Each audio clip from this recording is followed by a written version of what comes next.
I'm really excited to bring you an interview with Mike Herzog, a fabulous plant-based athlete who's just really taken up the plant-based way of training and living in the last 6 months and just completed a stellar performance at Ironman Mont Tremblant.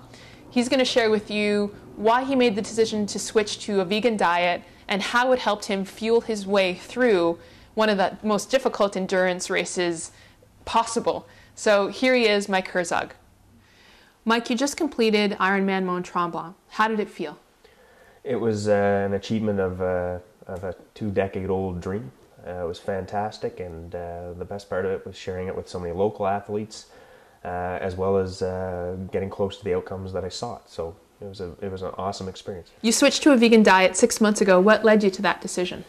I think the first point that led me there was a short clip by Mark Allen, one of the triathlon greats, and he said if you really want to achieve within our sport, then it was essential that you move to a plant-based diet. And I must have processed it, but I blew it off originally, thinking, how can that be? My wife and I then started getting into discussions because we had been flexitarian, mostly vegetarian for the longest time, and then the reading of Vegucated or Forks Over Knives really solidified some of the things that she was already working on, and of course me being me, I was about 6 months to a year behind my wife.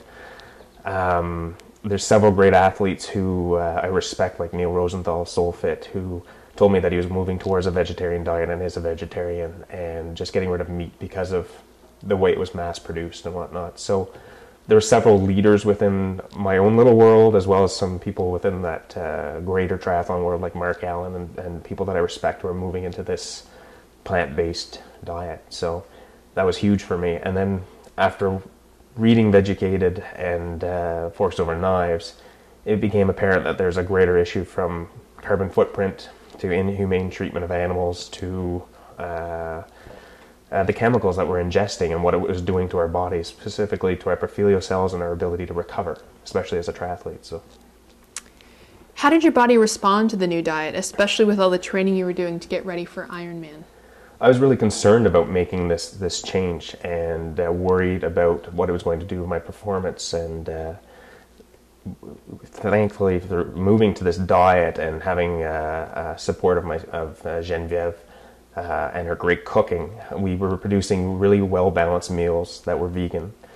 And I was wondering how not having animal protein would affect my recovery. And what ended up happening was crazy to me. I couldn't believe it. All of a sudden, I no longer needed ibuprofen to help with the bobos and the woes of training, and I was recovering faster. I remember getting, it was March, so I remember the allergy season coming and forgetting to take allergy pills. And thinking, oh my God, I've got to get my allergy pills because I'll be suffering. And I was out in May, June, and still not taking my allergy pills. I no longer needed them. And I'm not trying to make wild claims about, it's going to solve all or whatnot, but for me personally, I've struggled with allergies all my life, and all of a sudden I'm not using allergy pills. So my body, having been removed from all these toxins or whatnot, all of a sudden could fight the natural allergens, and so that was huge to me. So faster recovery, no longer needing allergy pills, and actually just feeling better, just cleaner. But I was training longer and harder as I moved towards that Ironman event, and just the muscle soreness wasn't as bad or prevalent as it had been in the past, and I was doing more and more with obviously less recovery time simply because of the volume. So the body was recovering. I didn't feel fatigued. I did after a 25-hour week of training. Absolutely, I was tired, but I found that the fueling that I was doing was really helping in the recovery. And again, less ibuprofen, less woes, less things to be taken care of. So, what does a typical day of fueling or eating look like to you? And that's been a big change as well, because the old style was very different. Typically now, I wake up almost every morning and have a bowl of oatmeal that has some cinnamon in it, and then some antioxidants and blueberries, and then my legumes, so some sort of walnuts. I take lots of fruit and vegetables with me to work, so I'm snacking constantly. I'm known for the guy who's always chewing on something, but I'm I find that many small meals, healthy meals, and lots of different colors amongst my vegetables is key. So from breakfast I talked about to my snacking, lunch is usually a typically bigger meal. It's all plant-based at this point, whether it be the use of quinoa or kale or salads that combine the two. There's so many different options within a vegan world, and I remember thinking, oh my God, I'm going to be eating tofu for the rest of my life, and I don't think the amount of tofu we've had as a meal or two has been probably one or two. So there's so many different options. So there's a salad, there's a protein, and there's a carb that is associated with my lunches, and then the afternoon consists of more, fruit, vegetables, limited grains, but some. We're big fans of Ezekiel bread and sprouted breads. And dinner's, more of the same, but kind of a lighter. It's a lighter meal now. I was worried that I'd be hungry on this diet as well, and that's just simply not the case. I find that I need less food now to fuel my body, and just because it's a cleaner, cleaner nutrients. Mike, what's your best advice for other athletes thinking about moving to a vegan diet? I've been extremely pleased with how it's worked for me, how clean I feel, how energized I feel, as well as the recovery time. If you're thinking about going towards it, it doesn't have to be a binary switch. I recommend it, but it doesn't have to be. I know I was extremely fearful of all this work I put into training and everything I had done. Would it be sustainable under this diet? Well, it has been. But just try elements of it, try different pieces of it, and do the research and the learning, which is how to balance meals, irrespective of where you move to, whatever your outcome is. If you're going to move to a vegan diet, great. Just make sure your meals are balanced. But just try something, try elements of it, and see how you feel. I think that'll sell it.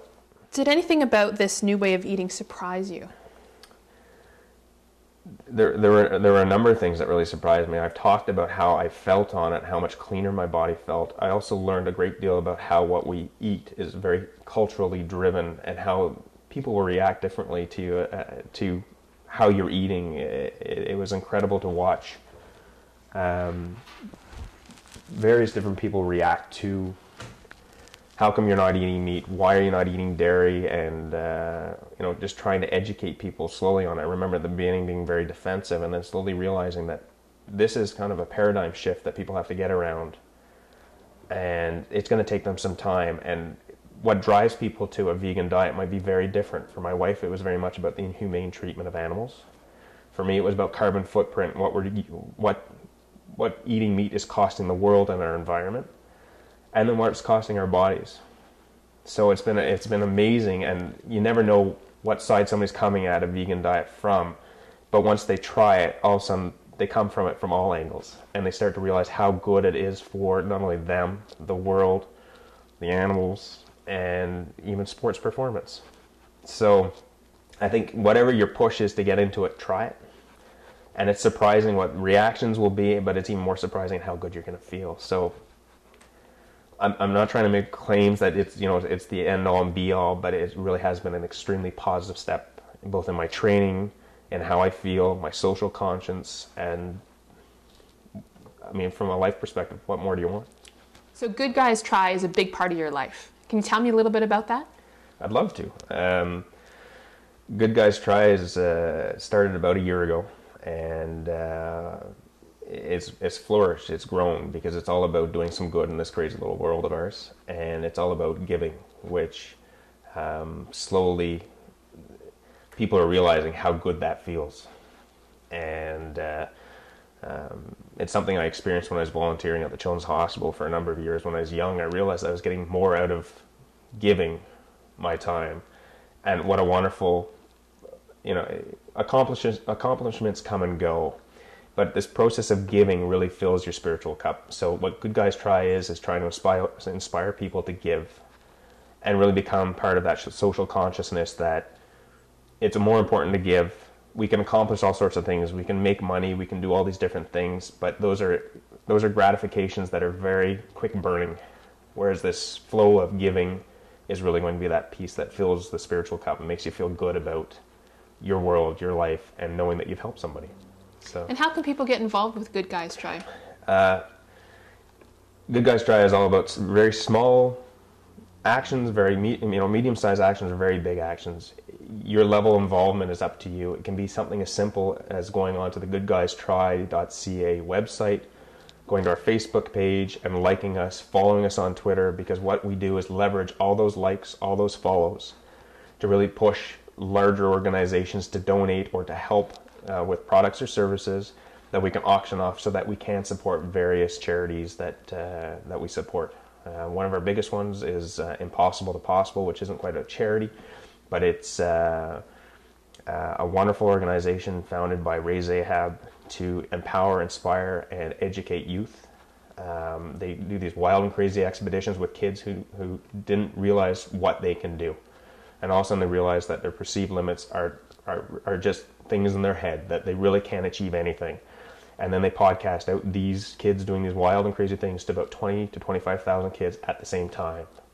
So these kids become empowered, they become leaders for other kids, and they start to realize that perceived limits are just that they really can't achieve anything. And I think that's a wonderful message to send to kids, and I wish there was an organization like that when I was a kid. So that's one. We're working on the Great Canadian Run right now, the relay to end kids' cancer. And between GDT members, we're over 10,000, and Steve Thomas is doing a solo run of 100 kilometers, and he has a goal of $10,000 on his own to be raised, and he's already up at about $5,200. It's an incredible experience to watch people join GDT and then all of a sudden start believing in that ideology and becoming givers and finding that their spiritual cup is being filled by giving, not by working hard and getting money or the greed side of things. And so I've told you about what it is, how to get involved, and I hope you join us. GDT is not about myself as founder. It's about everybody who joins on and an army of people who are just simply trying to do some good in this world.